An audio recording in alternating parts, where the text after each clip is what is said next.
if there's two parents in the home, it's so important for both to be involved in the diabetes management.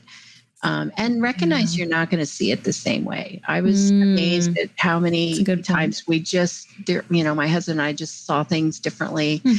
And Nurse Nancy helped a lot with, kind of helping us work through that, which was fabulous. That mediator. Yeah, exactly.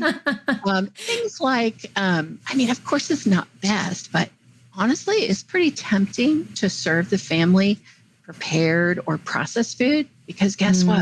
All the carb information is on the package. Versus every time I made a recipe, which I cooked a lot, I had to calculate out the whole recipe. I had to figure out the carb per serving. And that's just a lot, to figure out how much dosing to give her of the insulin. And it had to be accurate, Right. So it's just something like that where you think, it would be so much easier, but it wouldn't be best, for my family.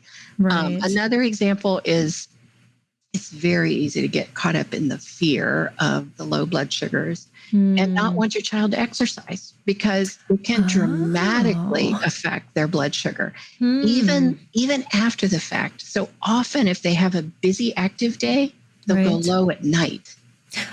So that's a big stress. And wow. if she had a lot of activity in the day, we would set an alarm clock and get up and test her in the night, because that fear is always there, and so you just have to, but you can't say, I don't want her to go out and play. Right. Yes, exactly. So it's a battle, that you're almost fighting with yourself, because yes, it makes it a little harder for us, and it, definitely adds to some of the risk, but it's, you gotta let them, we tried to raise her, as normal as possible for her sake,